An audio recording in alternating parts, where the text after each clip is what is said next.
ખૂબ આભાર માનું છું, હાઈકમાન્ડનો આભાર માનું છું। બીજી વાત, અમદાવાદ શહેરમાં ભારતીય જનતા પાર્ટીનો જે ભ્રષ્ટાચાર ફૂલ્યો પાલ્યો છે, અમદાવાદ શહેરની અંદર માત્ર 1 ઇંચ વરસાદમાં પણ ગળાડૂબ પાણી ભરી જાય એવી પરિસ્થિતિ કેટલાક વિસ્તારોમાં થઈ જાય છે।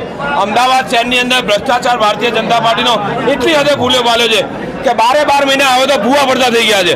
અમદાવાદ શહેરની અંદર સ્મશાનના પણ ભારતીય જનતા પાર્ટીના ભ્રષ્ટ અધિકારીઓ એની અંદર ભ્રષ્ટાચાર કરવાનું છોડતા નથી। સ્મશાન જેવામાં પણ 4-4, 5-5 વર્ષની અંદર અનેકવાર ટેન્ડરો ભરીને એનો ભ્રષ્ટાચાર કરવામાં આવે છે। અમદાવાદ શહેરની સામાન્ય જનતા, જે સામાન્ય ઘર વિહોણા લોકો, એમનો નારો હતો કે દરેકને ઘરમાં ઝૂંપડું હશે તેમ મકાન આપીશું, પણ એમાં પણ સક્ષમ પુરવાર થયા નથી। ઈડબ્લ્યુએસના મકાનોમાં પણ કરોડો રૂપિયાનો ભ્રષ્ટાચાર ભારતીય જનતા પાર્ટી કરવામાં આવે છે। અમદાવાદ શહેરની જનતાના ટેક્સના પૈસા એક પ્રકારે વેડવવામાં આવે છે। અમદાવાદ શહેરમાં હાટકેશ્વરનો બ્રિજ, આપણે સૌએ જોયું કે અમદાવાદ શહેરમાં હાટકેશ્વરનો બ્રિજ છે, એ બ્રિજને પણ તોડી નાખવામાં આવ્યો, અનેક વખત તોડવામાં આવ્યો અને અનેક વખત રિપેરિંગ કરીને અંતે એને જમીન દોસ્ત કરીને નવી વાત કરવામાં આવી।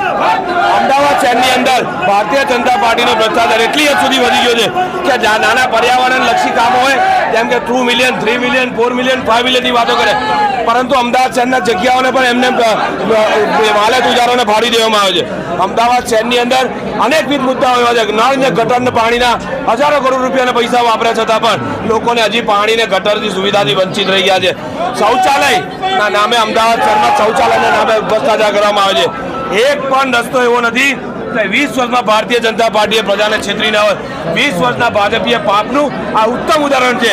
એ લોકોએ કોરોના સમયે પણ વેપાર કરી ખાધો, આમ સામાન્ય જનતા જે પીસાઈ છે, આ વખતે મોંઘવારીના મુદ્દે આ ગેસનો બાટલો, અમદાવાદ શહેરની જનતા ગેસનો બાટલો, મોંઘવારી, આ મુદ્દે જનતા જે પીડાય છે, આ નિર્લજ્જ ભારતીય જનતા પાર્ટીની સરકારે જાકારો આપશે અને અમદાવાદ શહેરમાં કોંગ્રેસ પક્ષનો મેયર બનશે।